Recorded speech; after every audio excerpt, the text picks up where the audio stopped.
Joining us today is facial plastic surgeon and rhinoplasty expert, Dr. Deepak Dugar. It's one of the secrets of Hollywood that every single person does.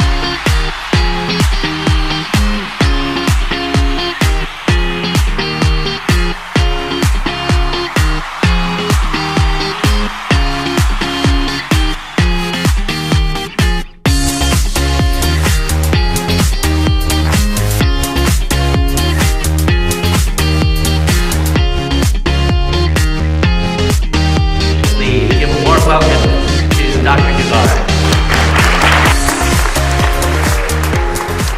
All right, thank you so much. So I'm going to touch on all the topics that were just talked on the youngest age range. Okay, so we're going to talk about these for the millennial patients. And the reason I have so many young patients is because I do noses. Noses are generally done by younger patients. And so I realized that branding was very important. And so as you're developing your practices, if you don't already have a really strong brand developed, you need to think about every little detail. Down to my logo, I picked out the color schemes. I picked out the words. I picked out a phrase that I felt the millennials could utilize. Nobody knew what rhinoplasty was. I did a study and I actually tried to poll people to explain to me what the term rhinoplasty was. Nobody could get it. The facelift surgeons understood that years before, and so they stopped using the term for facelift, retinectomy, and they just use facelift. And it's so much easier to understand. The problem with nose job is that it's gotten a bad connotation over the years. Nobody wants the nose job look. It kind of means a negative connotation. So I had to think about it outside the box. How am I going to create a brand for millennials? They can understand what I do in a quick, simple phrase. And so I came up with Scarless nose. Nobody was using it. It was a phrase that was completely open to the market. I had Google dominance on the phrase now, and it's because I just took a little time to do research before I started my practice. And I think that's one of the biggest keys. We jump into things and say, okay, well, I'm going to start offering PRP tomorrow because I learned at this conference how amazing it is. But take some time, think about your brand strategy, think about your development for your brand, come up with the concepts, your motto, your slogan, and understand how important branding is. You look at companies like Amazon and Google that dominate every one of our lives today. It's because they manipulate our minds. A famous saying is, the best brands are mind manipulators. They trick you into thinking that you need them. When you blow your nose, do you ask anyone, hi, can I get some toilet paper?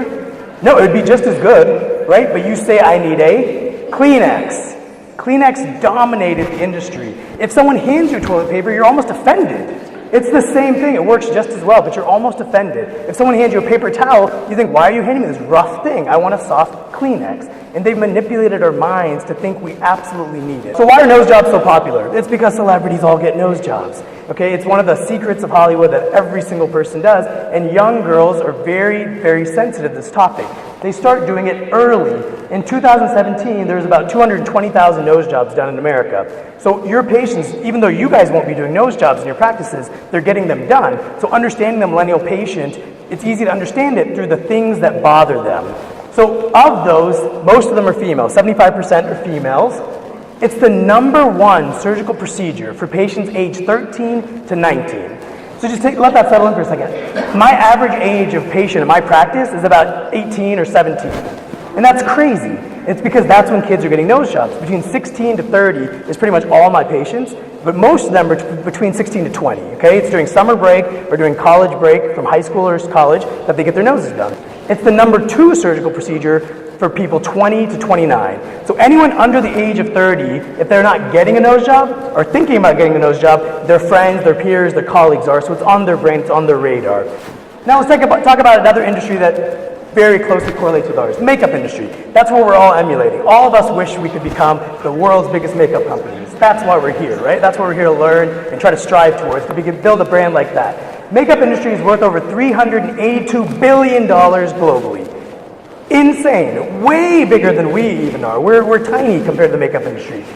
A recent survey found that in the US alone, women will spend about $300,000 in their lifetime on makeup.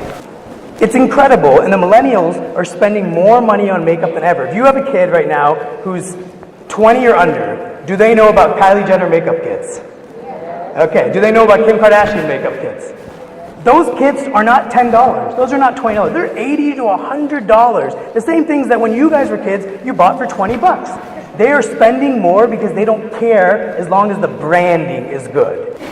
The other thing about US versus the other countries, what millennials are searching is very different. So millennial women aged 18 to 34 in the UK was 53% of the real self-traffic. In the UK, they were searching for more facial procedures compared to the US. They were looking at hyaluronic acid, cosmetic toxins, lip augmentation more than the US patients.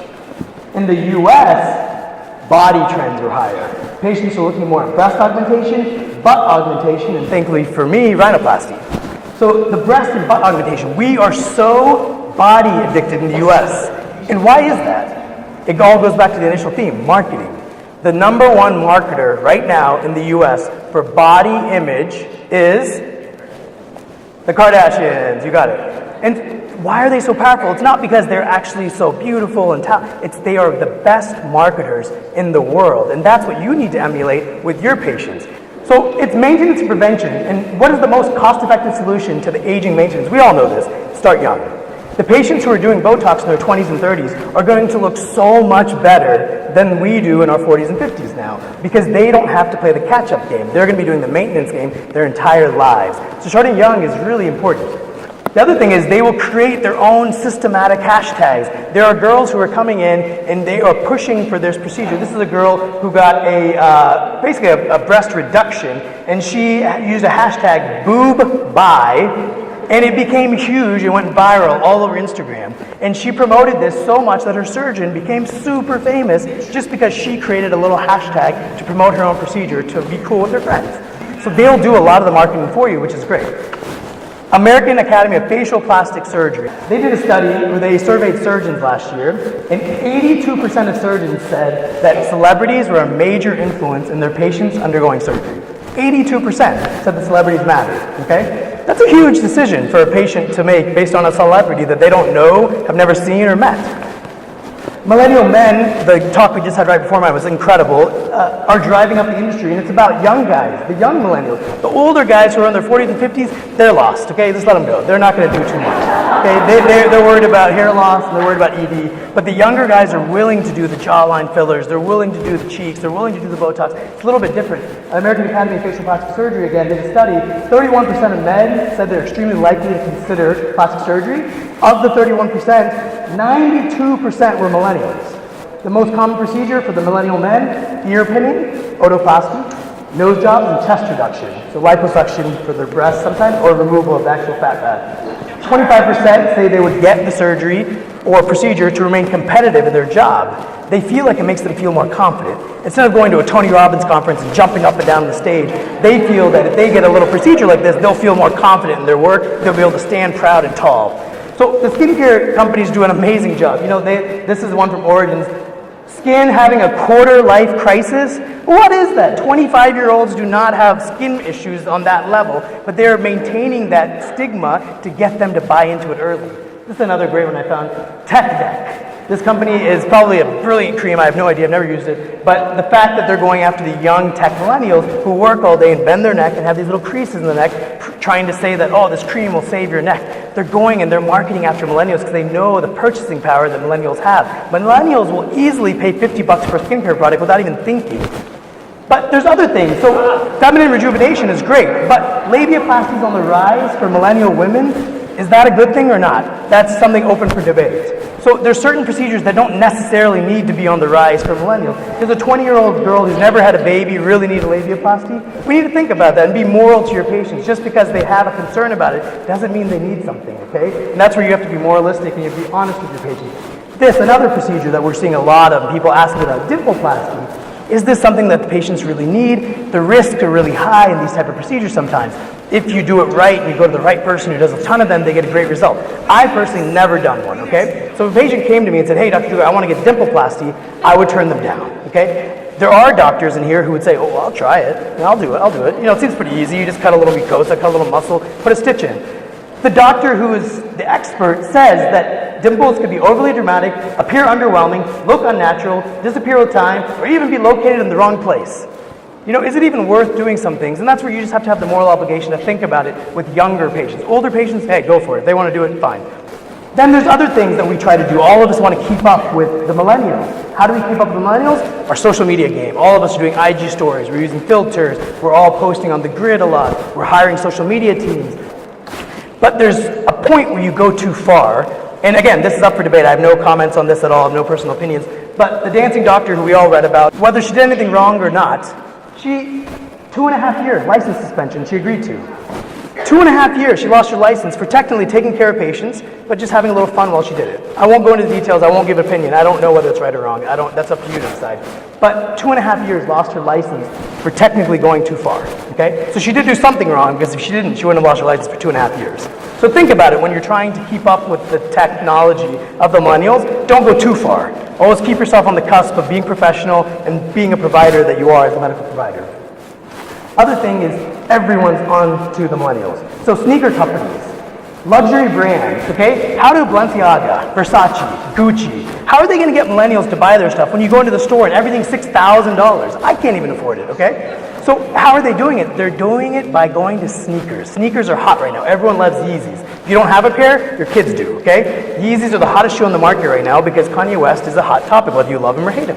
They're doing the same thing with their shoes now. Balenciaga, Versace, Gucci, they're coming out with sneakers that are in the affordable range, $500 to $1,000, and kids are buying them. For millennials, that's affordable for sneakers. Talk to your kids. If they collect Jordans, that's an affordable range. But that's what they're doing to target millennials. So this is the same concept everyone in this room needs to think about as we develop our brands. As you develop what you're going to do with your practice, how are you going to create the next luxury brand that will drive millennials to push, run, and stomp their way to get into your practice? Thank you very much.